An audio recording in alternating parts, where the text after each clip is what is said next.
Mesdames, Messieurs, bonjour à toutes, bonjour à tous. Merci à toutes et tous de me suivre aujourd'hui, de nous suivre sur les réseaux sociaux pour cette nouvelle étape des Facebook Live hebdomadaires. Alors, pour introduire un petit peu le retour des Facebook Live hebdomadaires, vous avez l'habitude.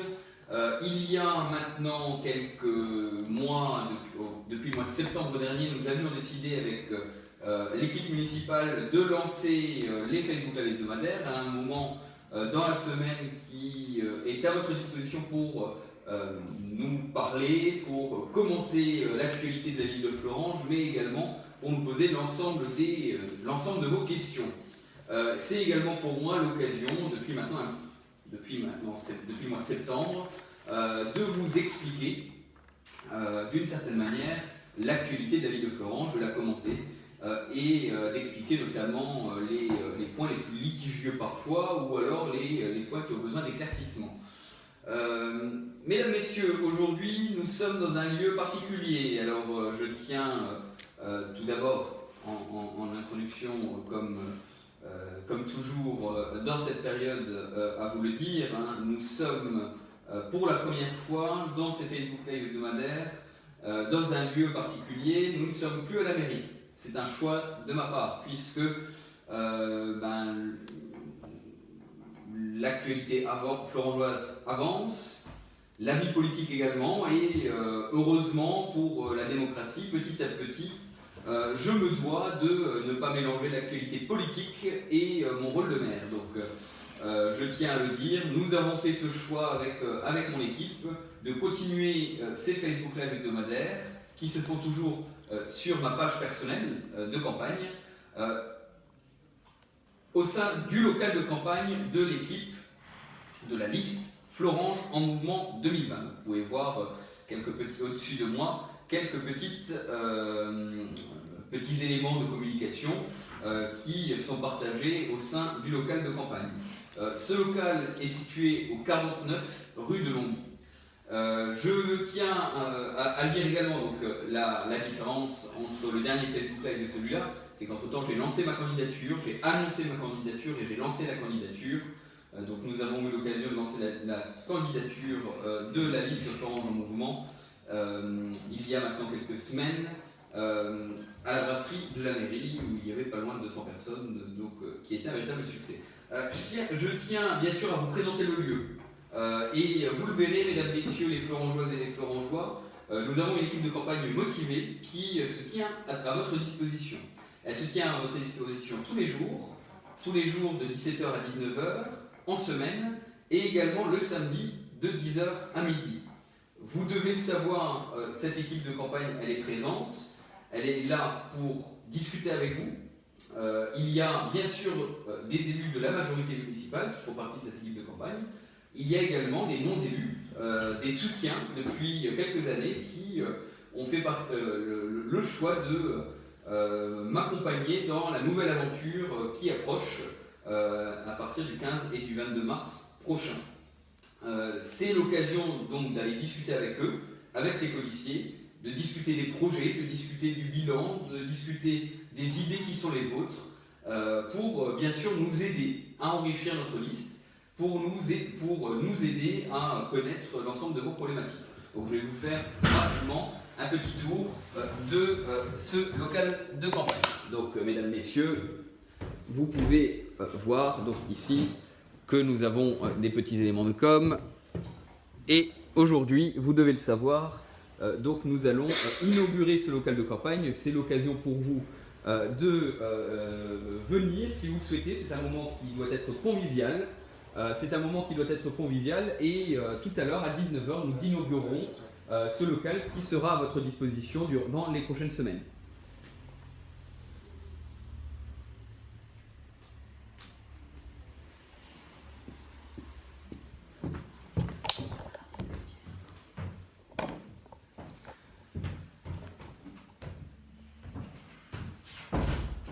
Donc,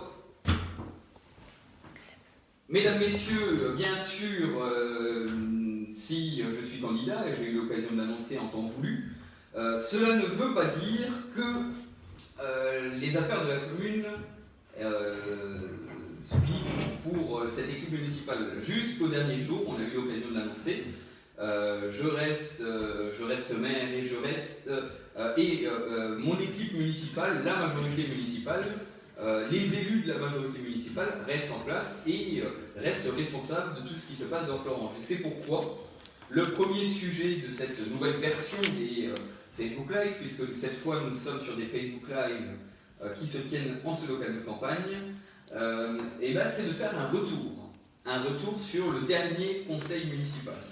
Le dernier conseil municipal du 12 décembre 2019. Je le dis, c'est à la fois le maire et bien sûr le candidat qui parle. Vous l'avez vu, je suis dans des lieux qui ne sont pas neutres, et c'est quand même le maire qui parle. C'est le maire qui parle, qui tient à faire un compte-rendu, puisque nous avons vécu un Facebook Live, un conseil municipal qui était riche.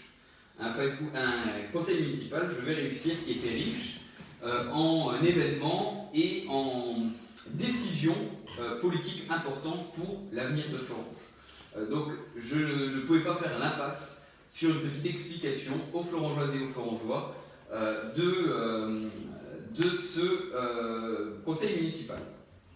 Alors, messieurs, dames, nous avons vécu donc un conseil municipal le 12 décembre dernier qui comprenait à peu près 18 points. Nous avions deux questions diverses qui étaient des questions liées à des petites problématiques dans les quartiers, donc je ne vais pas m'appesantir sur les questions orales diverses cette fois-ci.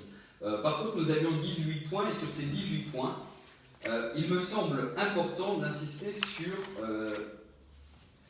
au moins 6 de ces points. J'ai partagé il y a quelques jours l'ordre du jour de ce conseil municipal et donc vous avez l'occasion de pouvoir voir qu'il y avait des points liés au budget, bien sûr, des décisions modificatives du budget. Il y avait des points liés à l'ouverture du crédit d'investissement du budget principal.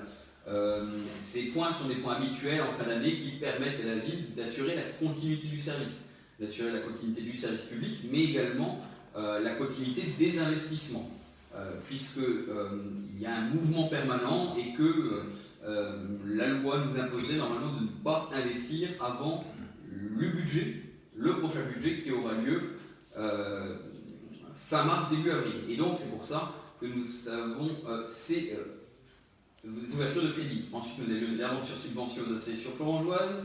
C'est un classique du genre, les associations ont besoin d'avoir de l'argent et certaines demandent des avances de subventions quand ce sont des gros montants pour des questions de trésorerie.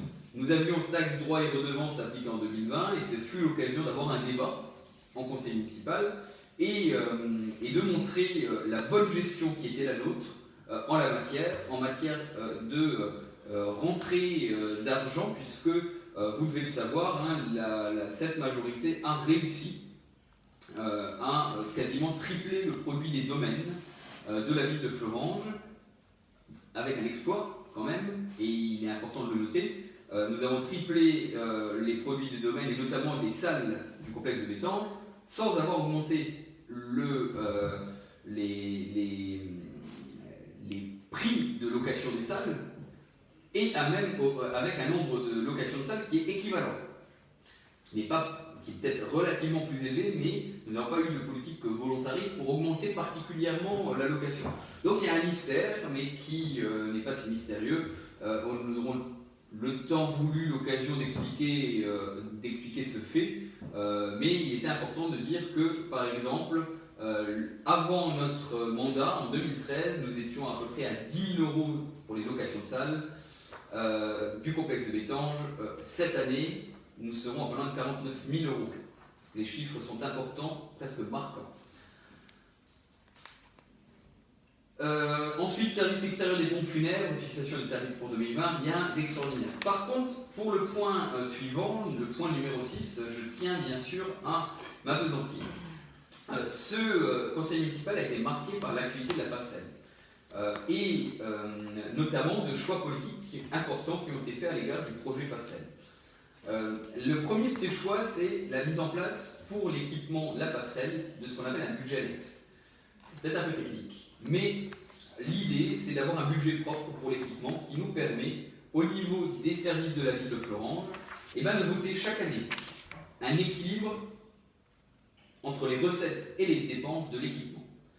Auparavant, le budget de la passerelle était inclus dans l'ensemble du budget global, du budget de financement global de la commune. Et donc, les dépenses et les recettes étaient noyées les unes des autres en transversalité.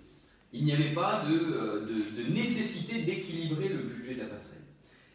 Et nous avons fait ce choix avec le conseil municipal, puisque nous avons voté la création de ce budget annexe, pour donner une transparence aux Florangeoises et aux Florangeois, donner une transparence à l'égard des comptes de la passerelle, pour qu'à partir de l'année prochaine, chaque Florangeoise et Florangeois puisse savoir combien coûte l'équipement, quelles sont les recettes rapportées par l'équipement en propre, et quelles sont les dépenses de l'équipement. Ces recettes et ces dépenses feront un budget propre qui sera soit en excédent, soit en déficit. Avec une difficulté qui sera la nôtre, c'est que les moyens d'équilibrer le budget annexe seront assez compliqués, et ce qui nous forcera à l'avenir à une exigence pour maintenir un solde positif à l'égard de l'équipement de la passerelle. Et ça permet également, c'est le deuxième volet, d'assujettir à la TVA l'équipement à la passerelle, c'est-à-dire que nous devenons collecteurs de TVA pour la vente des billets. C'est bête et méchant, mais cela nous permet, d'une certaine manière, à Florange, de récolter chaque année pas loin de 30 000 euros, pas loin de 40 000 euros, pardon, à peu près 37 000 euros, pas loin de 40 000 euros en compensation liée à cette récolte de TVA. C'est quelque chose qui aurait pu être fait depuis des années, qui n'a jamais été fait. Et donc, chaque année, on s'est assis sur 40 000 euros par an de supplément qui auraient pu rentrer dans les caisses de la ville de Florange. Voilà, je tiens à le dire, on va récupérer grâce à ça, puisque la demande a été faite en 2017, on va récolter à l'issue de la procédure pas loin de 130 000, voire 140 000 euros, chose que n'ont pas fait les anciennes municipalités. Voilà, je tiens à évoquer ce premier point qui est important car il montre que nous tenons à une gestion saine de l'équipement à la passerelle, et encore plus parce que j'arrive au deuxième point important de ce conseil municipal dans le cadre du projet passerelle. Je le dis, ce fut le conseil le plus important quasiment du mandat, même si ce fut le dernier, car la ville de Florange, le conseil municipal de la ville de Florange a décidé, a voté l'attribution de la maîtrise d'œuvre dans le cadre du projet passerelle moisson. Donc je vous montre une esquisse. Cette esquisse, c'est l'esquisse du projet qui sera le nôtre d'agrandissement de la salle de spectacle de la passerelle, c'est-à-dire de passer de 440 places à 1000 places, le projet passerelle. C'est le projet moisson également, c'est-à-dire la centralisation du centre social de la moisson dans un seul espace clé qui est aux normes, qui est rénové dans un lieu de centralité qui est ce site de la passerelle, et la création d'une salle pour l'harmonie municipale. Alors, c'est un projet important, c'est le projet majeur de cette fin de mandat et également du mandat qui arrive. Je tiens à le dire en toute transparence et en toute honnêteté, le débat que nous avons eu au sein du conseil municipal sur ce sujet a été sur un certain point constructif, puisque les membres autour de la table sont tous conscients de la nécessité d'agrandir le lieu, d'agrandir la passerelle et de recentrer les activités de la moisson. L'opposition aura l'occasion certainement de s'exprimer, puisque nous avons maintenant une liste de l'opposition qui s'est lancée il y a quelques jours. Ils auront l'occasion de s'exprimer certainement, mais ils ne pourront pas dire qu'ils ne se sont pas exprimés favorablement à l'agrandissement.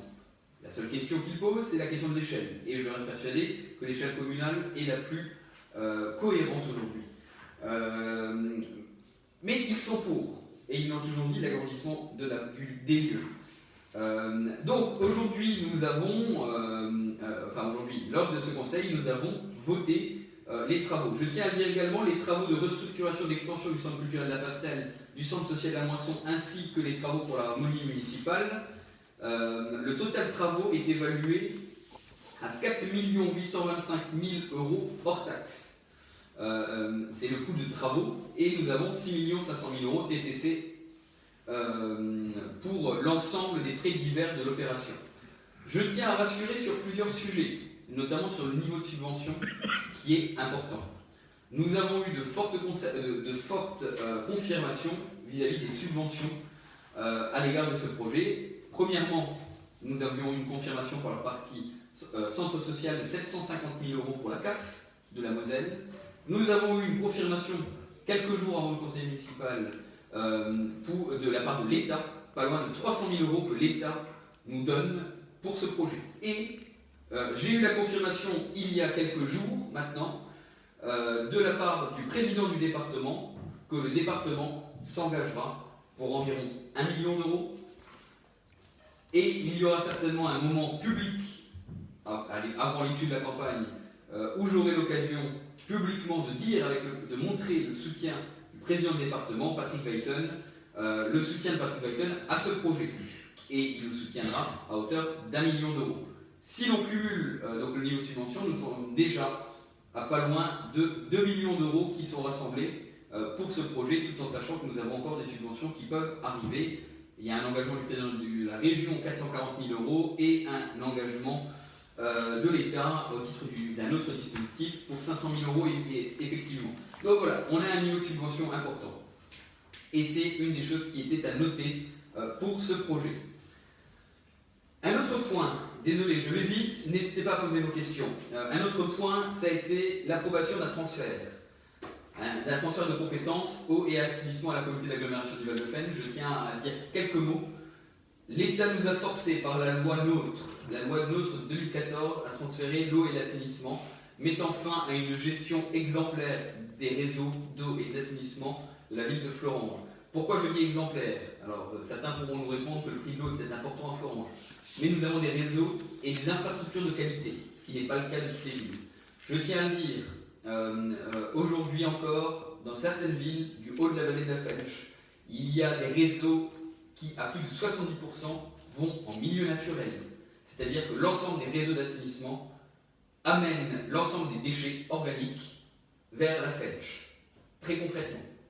À Florange, nous sommes à moins de 20% des différents réseaux d'assainissement parce qu'il y a eu un travail qui a été effectué et parce qu'il y avait une conscience. Et là, je lis dans la continuité, des temps. Par contre, maintenant, ça ne sera plus le cas et nous serons dans une offre mutualisée. Malheureusement, et ça sera à la communauté d'agglomération du Val-de-Fennes de le faire, je pense que nous perdons en proximité.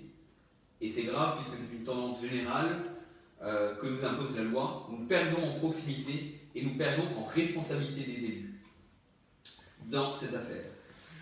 Je continue avec les subventions complémentaires aux associations sportives qui étaient un point important.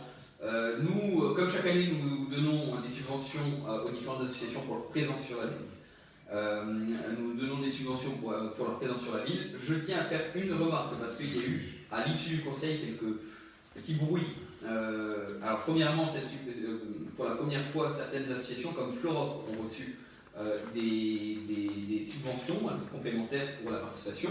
Mais je le dis également, certains clubs se sont manifestés car ils n'ont pas eu de subvention. Je tiens à dire, malheureusement, nous sommes sur un dispositif en N+1. Nous donnons après une année d'exercice. Et donc il n'est pas étonnant que certains clubs qui sont nouveaux et qui sont nés lors de l'année 2019 n'aient pas eu ce type de subvention. Il ne faut pas s'énerver, ils l'auront à l'issue de l'année prochaine pour leur participation pendant 2 exercices. Je finis avec le bail emphytéotique. Point numéro 16, bail emphytéotique pour la réalisation et la gestion d'un lieu de culte musulman. C'est un point important qui mérite qu'on en parle et qui mérite que je passe les quelques minutes qui restent, puisque je ne vois pas de questions pour le moment, lors de mon Facebook Live, qui mérite quelques explications. Nous le savons, tous les Florangeois le savent, il y a depuis plusieurs années une véritable question autour de la gestion du lieu de culte musulman de la ville de Florange. Alors quand je dis gestion, c'est surtout le lieu. C'est la gestion d'un lieu qui n'est pas approprié, qui était une opportunité peut-être à une époque où il n'existait pas de salle de prière. Il n'existait pas de salle de prière du tout, donc n'importe quel lieu suffisamment grand pouvait faire l'affaire.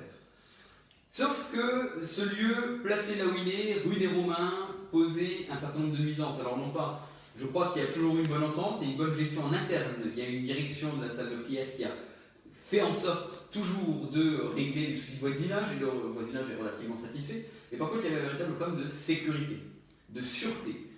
Sécurité routière, de sûreté pour le bâtiment, un bâtiment qui est ancien, qui a été mis aux normes au fur et à mesure parce que nous avons accompagné la salle de prière dans la rénovation du lieu, mais qui ne correspond pas à tous les critères, encore aujourd'hui, à tous les critères qui étaient nécessaires pour un lieu qui reçoit un public aussi nombreux.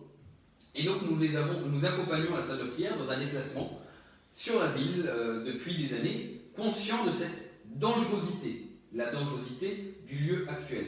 Et je le dis, après il y a effectivement un autre fait, c'est que je pense, et c'est ma conviction, qu'il était nécessaire d'accompagner cette association cultuelle dans son mouvement, dans son déplacement.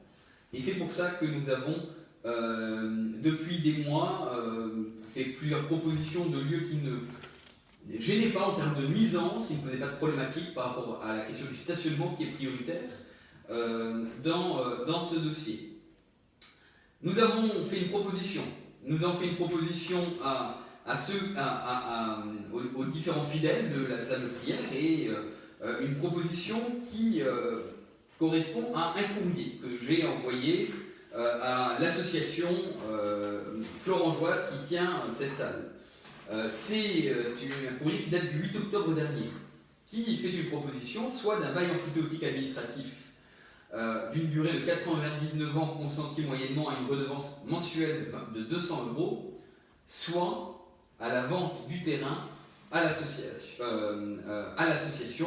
au prix de 140 000 €. Cette offre court toujours. Et dans les discussions que nous avons lancées avec les représentants de la salle de prière, nous avons donc eu, dans un premier temps, une discussion autour d'un bail emphytéotique de 99 ans. Le bail emphytéotique permet à la salle de prière de profiter, pour un loyer modique, d'un terrain dont ils ont les avantages du propriétaire, mais qui, à l'issue du bail, revient à la collectivité. Donc ce n'est pas un bail normal, entre guillemets, puisque nous ne sommes pas dans un bail locatif classique, puisque à l'issue du bail, ils peuvent construire comme un propriétaire ce qu'ils veulent dessus pendant le temps du bail, mais à l'issue, il revient intégralement à la collectivité. D'où le loyer modique. Donc nous avons fait cette proposition qui a été acceptée dans un premier temps et ce qui nous a amené à passer cette délibération au conseil municipal. J'entends beaucoup de bruit, je tiens à le dire aussi, et je sais que certains sont encore tentés d'acheter ce terrain. Je le dis également, donc le prix du terrain dans ma proposition, qui tient toujours, a été défini avec les élus à 140 000 €. 140 000 € qui est un prix fixe et définitif, puisque c'est le prix qui correspond au prix du marché. Pas si loin que ça, il y a quelques années, nous avons vendu un terrain à peu près équivalent, d'une trentaine d'arts, pour un prix un petit peu plus important, et donc nous avons déjà fait un petit effort relatif d'environ 15 à 20% sur ce prix, puisque nous sommes conscients que nous sommes sur une association qui a peu de moyens dans cette affaire. Mais, je le dis, ce prix est ferme et définitif et nous n'irons pas plus bas, parce que c'est déjà un accompagnement de la salle de prière. Je suis conscient, et je le dis avec les élus, que chaque culte a le droit de pouvoir se réaliser dans les meilleures conditions, et nous accompagnerons dans la suite, au mieux, les représentants de cette association. Alors, je n'ai pas eu beaucoup de questions, malheureusement. J'ai eu quelques petites questions qui me sont revenues par email il y a quelques jours. Notamment, une des questions qui qui est revenu à moi tourne un petit peu autour de cette question de la salle de prière. C'est pour ça que je me permets d'en parler. C'est certaines personnes ont commencé un porte-à-porte. Et certains m'interrogent sur le fait que des jeunes gens sont venus collecter de l'argent pour la construction ou l'achat d'un terrain. C'est légal, mais la ville est très loin de cette affaire. Je tiens à le dire. Il y a une cagnotte qui a été lancée pour l'achat du terrain. La ville de Florange a fait une proposition qui est un bail. Nous avons une délibération qui est un bail. Si l'association a sollicité des bénévoles pour faire une collecte d'argent, c'est légal, c'est autorisé. Après, c'est l'association qui est responsable de ce qui sera fait de ces fonds. Et là-dessus, il n'y a rien qui peut... il n'y a pas de lien avec la municipalité. On me pose également la question du parking, du projet de cette salle de prière. J'insiste sur le terme de salle de prière, puisqu'il y a beaucoup de vocabulaire. J'insiste sur le terme de salle de prière, puisque le projet a vocation à être un projet identique à celui qui existe rue des Romains. Pour cette salle de prière, le nombre de parkings du projet nous a semblé suffisant, puisque l'emprise du terrain, 40 arts, 40 arts permet d'avoir un bâtiment de surface de 300 m² sur 2 étages à peu près. C'est à peu près le besoin qui a été évoqué par les représentants de cette salle de prière. Il y a environ 150 places de parking qui pourraient être réalisées. Nous avons fait une étude et 150 places de parking pourraient être réalisées à ce sujet et à cet endroit. Que va devenir le bâtiment de la rue des Romains? C'est une autre question. Et bien, le bâtiment de la rue des Romains sera certainement, et là encore c'est l'association qui a une responsabilité là-dedans, l'association va certainement demander à l'État de racheter, puisque nous sommes dans l'emprise de la VR52, va certainement demander à l'État de racheter le terrain de la salle de prière actuelle, puisque l'État a fait des différentes propositions de rachat aux représentants. Voilà, mesdames, messieurs, pour les questions que j'ai reçues. Non, j'en ai reçu une autre par mail, une certaine Josiane. Avec votre projet de la passerelle, vous ferez quoi du bâtiment de la moisson? C'est une bonne question, puisque le projet, dans le cadre du projet passerelle, nous allons recréer tout un espace pour la moisson et nous allons utiliser l'espace existant en intégralité pour la moisson du bâtiment, donc de la passerelle. Le bâtiment actuel a vocation à être démoli, puisque, je le dis, nous allons certainement compenser en partie l'utilisation du parc. Nous allons forcément, dans le cadre du projet, à la fois de centre-ville qui est soutenu par la liste Florange en mouvement, mais également par le projet de la passerelle et de la moisson qui a été validé et qui est lancé maintenant avec ce conseil municipal. Nous allons utiliser une partie du parc de la passerelle, de cet espace vert qui existe aux alentours, et donc le lieu a vocation certainement à être démoli et peut-être pourrait être une liaison douce vers le nouvel équipement. Il y a beaucoup de choses qui peuvent être envisagées, il y a aussi des projets qui peuvent être anticipés. Je le dis, peut-être qu'à l'arrière de la passerelle, nous avons peut-être de quoi réaliser aussi des logements pour seniors. C'est une demande sur Florange, c'est un projet qui me tient à cœur, et nous aurons certainement l'occasion d'en parler au niveau des projets sur une localisation exacte. Mais dans tous les cas, le lieu me semble parfait, puisque nous avons le foyer des Marguerites, qui n'est pas loin. Dernier point, et après je cède la parole pour la suite. Ayez-le en tête, première fois de ce Facebook Live, pour ce projet passerelle, nous avons un planning de travaux qui est fixé. Nous avons un avant-projet sommaire qui sera réalisé avant la fin mars. Nous avons un avant-projet définitif qui aura lieu avant la fin de l'année 2021, avant la fin de l'année 2020. et un début de travaux qui aura lieu au premier semestre 2021. Donc le projet est sérieux, le projet est engagé pour ce projet passerelle moisson. Je dis à tous les Florangeois maintenant, à toutes et à tous, je tiens à profiter de ce moment pour redire tous mes meilleurs vœux pour cette année 2020, qu'elle soit l'occasion d'un bonheur personnel, familial, professionnel. En tout cas pour le Florangeois Mouvement, ça sera certainement une année extrêmement riche. Mesdames, Messieurs, bonne fin de soirée à vous.